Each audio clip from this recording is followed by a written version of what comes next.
CCN ವಾರ್ತೆಗಳ ವಾರ್ತಾ ಸಂಚಿಕೆಗೆ ಲಕ್ಷ್ಮೀ ಗಾದ್ಗಿ ಮಾಡೋ ವಂದನೆಗಳು. ಇಂದಿನ ಮುಖ್ಯಾಂಶಗಳು.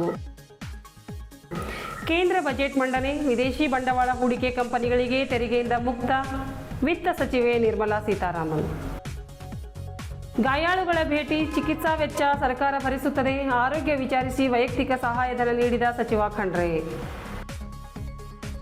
ವಚನ ವಿಜಯೋತ್ಸವ ಸಮಾರೋಪ, ನಗರದಲ್ಲಿ ನಡೆದ ಲಿಂಗಾಯತ ಧರ್ಮ ವಚನ ಸಾಹಿತ್ಯದ ಭವ್ಯ ಮೆರವಣಿಗೆ. ಮಡಿವಾಳ ಮಾಚಿದೇವರ ತತ್ವ ಸಿದ್ಧಾಂತಗಳನ್ನು ಪ್ರತಿಯೊಬ್ಬರೂ ತಮ್ಮ ಜೀವನದಲ್ಲಿ ಅಳವಡಿಸಿಕೊಳ್ಳಿ. ಡಾಕ್ಟರ್ ಶೈಲೇಂದ್ರ ಬೆಲ್ದಾಳೆ. ಮಾಘ ಮಾಸದ ಮಾಘ ಪೂರ್ಣಿಮೆ ಹಾಗೂ ರವಿ ಪುಷ್ಯಯೋಗ ದಿನವಾದ ಭಾನುವಾರ ಸಂಸತ್ತಿನಲ್ಲಿ ಕೇಂದ್ರ ವಿತ್ತ ಸಚಿವೆ ನಿರ್ಮಲಾ ಸೀತಾರಾಮನ್ ಅವರು ಬಜೆಟ್ ಮಂಡಿಸಿದರು. ವಿದೇಶಿ ಬಂಡವಾಳ ಹೂಡಿಕೆ ಕಂಪನಿಗಳಿಗೆ ಬರುವ 2047ರವರೆಗೆ ತೆರಿಗೆ ಮುಕ್ತ ನೀಡಲು ಬಜೆಟ್ನಲ್ಲಿ ಘೋಷಿಸಿದರು. ವಾಹನ ಅಪಘಾತ ವಿಮೆ ತೆರಿಗೆ ರಹಿತ ಎಂದು ಹೇಳಿದರು. ಆರ್ಥಿಕ ಬೆಳವಣಿಗೆ, ಹಣಕಾಸು ಶಿಸ್ತು ಮತ್ತು ವಿವಿಧ ಪ್ರಮುಖ ವಲಯಗಳ ಅಭಿವೃದ್ಧಿಗೆ ಒತ್ತು ನೀಡಿದರು. ಈ ಬಜೆಟ್ನಲ್ಲಿ ಮೂಲಸೌಕರ್ಯ ಅಭಿವೃದ್ಧಿ, ಉದ್ಯೋಗ ಸೃಷ್ಟಿ ಹಾಗೂ ಉತ್ಪಾದನೆ, ಕೃಷಿ ಮತ್ತು ತಂತ್ರಜ್ಞಾನ ವಲಯಗಳಿಗೆ ಬೆಂಬಲ ನೀಡುವ ಕ್ರಮಗಳಿಗೆ ಹೆಚ್ಚಿನ ಮಹತ್ವ ನೀಡಲಾಗಿದೆ. ದೀರ್ಘಕಾಲೀನ ಆರ್ಥಿಕ ಬೆಳವಣಿಗೆಯನ್ನು ಉತ್ತೇಜಿಸಲು ಮೂಲಧನ ವೆಚ್ಚ ಪ್ರಮುಖ ಕೇಂದ್ರೀಕೃತ ಅಂಶವಾಗಿಯೇ ಮುಂದುವರೆದಿದೆ. ತೆರಿಗೆ ವಿಭಾಗದಲ್ಲಿ ಅನುಸರಣೆ, ಸುಧಾರಣೆ ಮತ್ತು ಪ್ರಕ್ರಿಯೆಗಳ ಸರಳೀಕರಣಕ್ಕೆ ಸಂಬಂಧಿಸಿದ ಕ್ರಮಗಳನ್ನು ವಿತ್ತ ಸಚಿವೆ ಘೋಷಿಸಿದ್ದಾರೆ. ಆದಾಯ ತೆರಿಗೆ ಮತ್ತು ಪರೋಕ್ಷ ತೆರಿಗೆಗಳಿಗೆ ಸಂಬಂಧಿಸಿದ ಪ್ರಮುಖ ಬದಲಾವಣೆಗಳ ಕುರಿತು ಮುಂದಿನ ಗಂಟೆಗಳಲ್ಲಿ ಹೆಚ್ಚಿನ ವಿಶ್ಲೇಷಣೆ ನಡೆಯಲಿದೆ. ಬಜೆಟ್ನಲ್ಲಿ ಹಣಕಾಸು ಏಕೀಕರಣದತ್ತ ಸರ್ಕಾರದ ಬದ್ಧತೆ ಸ್ಪಷ್ಟವಾಗಿದ್ದು, ಜೊತೆಗೆ ಕಲ್ಯಾಣ ಯೋಜನೆಗಳು ಮತ್ತು ಆದ್ಯತಾ ಅಭಿವೃದ್ಧಿ ಕಾರ್ಯಕ್ರಮಗಳಿಗೆ ಸಮರ್ಪಕ ವೆಚ್ಚವನ್ನು ಖಚಿತಪಡಿಸುವ ಉದ್ದೇಶವನ್ನು ವ್ಯಕ್ತಪಡಿಸಲಾಗಿದೆ. ಬಜೆಟ್ ಮಂಡನೆಯ ನಂತರ ಷೇರು ಮಾರುಕಟ್ಟೆಗಳಲ್ಲಿ ಎಚ್ಚರಿಕೆಯ ಪ್ರತಿಕ್ರಿಯೆ ಕಂಡುಬಂದಿದ್ದು, ಹೂಡಿಕೆದಾರರು ವಲಯವಾರು ಘೋಷಣೆಗಳು ಮತ್ತು ಮುಂದಿನ ನೀತಿ ಸೂಚನೆಗಳತ್ತ ಗಮನ ಹರಿಸಿದ್ದಾರೆ. GeM with threads for sharing information with financiers about government purchases from MSMEs, encouraging cheaper and quicker financing. 4. Introduce threads receivables as asset-backed securities, helping develop a secondary market, enhancing liquidity and settlement of transactions. Professional support. Government will facilitate professional institutions such as the ICAI, ICSI, ICMAI to design short-term modular courses and practical tools to develop a cadre of corporate mitras, especially in Tier 2 and Tier 3 towns. These accredited para-professionals will help MSMEs meet compliance requirements at affordable costs. Infrastructure. During this past decade, our government has undertaken several initiatives for large-scale enhancement of public infrastructure, including through new financing instruments such as Infrastructure Investment Trust. In this coming year, that is financial year 2026-27, I propose to increase it to 12.2 lakh crores to continue the momentum. To strengthen the confidence of private developers regarding risks during infrastructure development and construction phase, I propose to set up an infrastructure risk guarantee fund to provide prudentially calibrated partial credit guarantee to lenders. Over the years, RITES have emerged as a successful instrument for asset monetization. I propose to accelerate recycling of significant real estate assets of the CPSEs through the setting up. Main anchoring 2. Humnabad ತಾಲೂಕಿನ ಮೂಳಕೆರೆ ಗ್ರಾಮದಲ್ಲಿ ನಡೆದ ಅನುಮಾನಾಸ್ಪದ ನಿಗೂಢ ಸ್ಫೋಟದಿಂದಾಗಿ ಗಾಯಗೊಂಡು ಬೀದರ್ನ BRIMS ಆಸ್ಪತ್ರೆಯಲ್ಲಿ ಚಿಕಿತ್ಸೆ ಪಡೆಯುತ್ತಿರುವ ಗಾಯಾಳುಗಳಿಗೆ ಜಿಲ್ಲಾ ಉಸ್ತುವಾರಿ ಸಚಿವ ಈಶ್ವರ್ ಖಂಡ್ರೆ, ಪೌರಾಡಳಿತ ಸಚಿವ ರಹೀಂ ಖಾನ್ ಹಾಗೂ ಮಾಜಿ ಸಚಿವ ರಾಜಶೇಖರ್ ಪಾಟೀಲ್, ವಿಧಾನ ಪರಿಷತ್ ಸದಸ್ಯ ಡಾಕ್ಟರ್ ಚಂದ್ರಶೇಖರ್ ಪಾಟೀಲ್ ಅವರು ಭೇಟಿ ನೀಡಿ ಆರೋಗ್ಯ ವಿಚಾರಿಸಿ ಸಚಿವರು ವೈಯಕ್ತಿಕ ಸಹಾಯಧನ ಮಾಡಿದರು.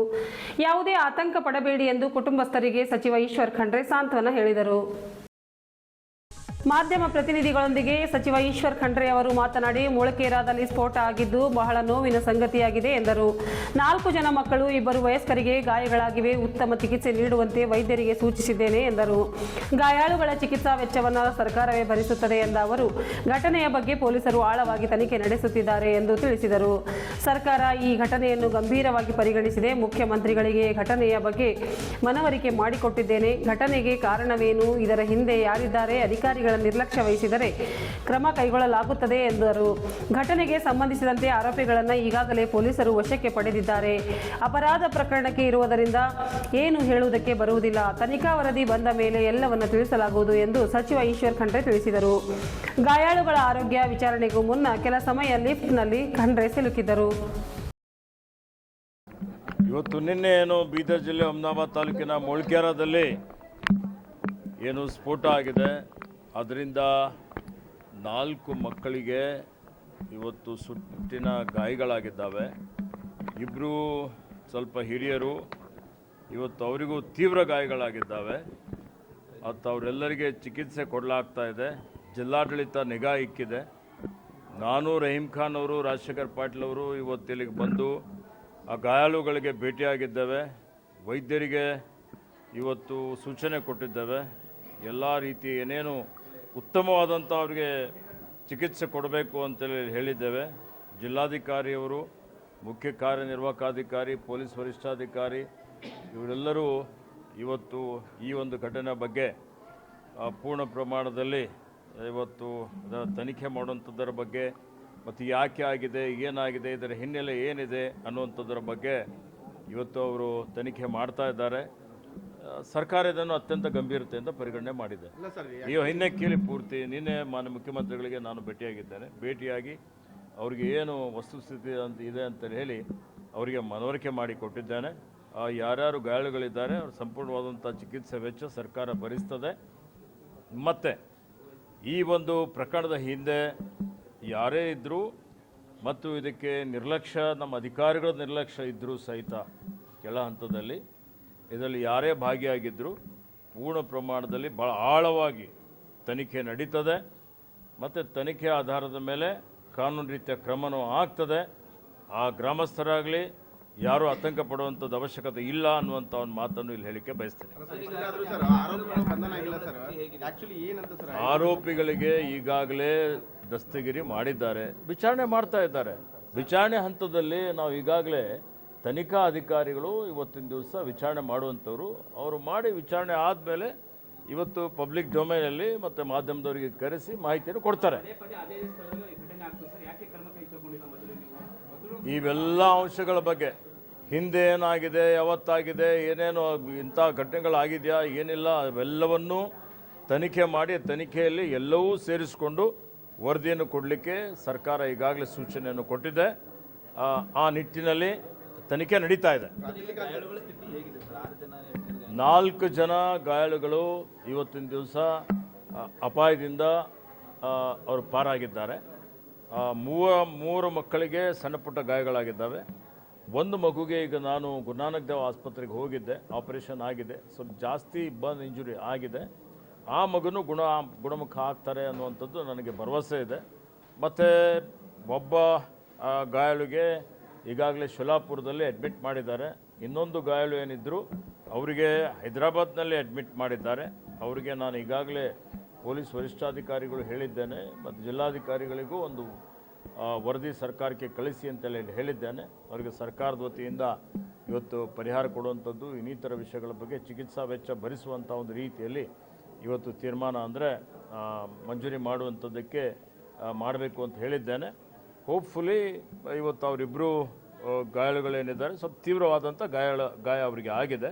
ಅವರು ಸರ್ವೈವ್ ಆಗ್ತಾರೆ ಅನ್ನುವಂಥ ನಂಬಿಕೆ ಇದೆ. ಏನೇ ಇದ್ರೂ ತನಿಖೆಯಲ್ಲಿ ಹೊರಗೆ ಬರ್ತದೆ. ತನಿಖಾ ವರದಿ ಬರೋಕ್ಕಿಂತ ಮುಂಚಿತವಾಗಿ ಇದು ಒಂದು ಅಪರಾಧದ ಪ್ರಕರಣ ಇದ್ದ ಕಾರಣ ನಾವು ಯಾವುದೇ ರೀತಿ ಹೇಳಿಕೆ ಕೊಡಲಿಕ್ಕೆ ಬರೋದಿಲ್ಲ. ತನಿಖಾ ವರದಿ ಬಂದ ಮೇಲೆ ತನಿಖಾ ಅಧಿಕಾರಿಗಳು ನಮ್ಮ ಮಾಧ್ಯಮದವರಿಗೆ ಮಾಹಿತಿ ಕೊಡ್ತಾರೆ.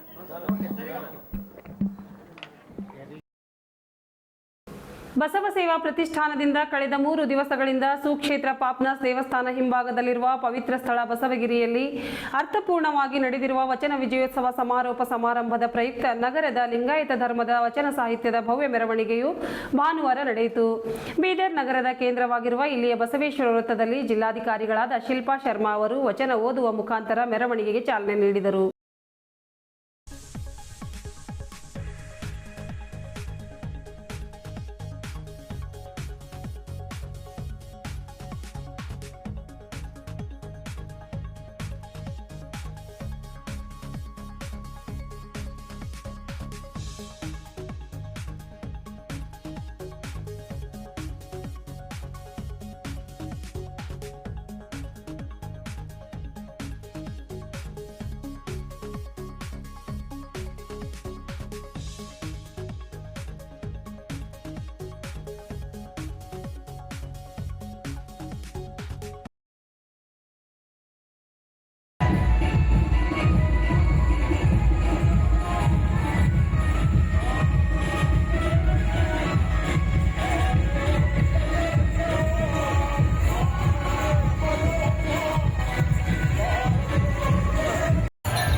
ನಗರದ ಶಿವಾಜಿ ವೃತ್ತದ ಬಳಿ ಮಡಿವಾಳ ಮಾಚಿದೇವರ ಜಯಂತಿ ಪ್ರಯುಕ್ತ ಆಯೋಜಿಸಲಾಗಿದ್ದ ಮೆರವಣಿಗೆ ಹಾಗೂ ರಥೋತ್ಸವ ಕಾರ್ಯಕ್ರಮಕ್ಕೆ ಬೀದರ್ ದಕ್ಷಿಣ ಕ್ಷೇತ್ರದ ಶಾಸಕ ಡಾಕ್ಟರ್ ಶೈಲೇಂದ್ರ ಬೆಲ್ದಾಳೆ ಚಾಲನೆ ನೀಡಿ ಶ್ರೀ ಮಡಿವಾಳ ಮಾಚಿದೇವರಿಗೆ ಪುಷ್ಪ ನಮನ ಸಲ್ಲಿಸಿದರು.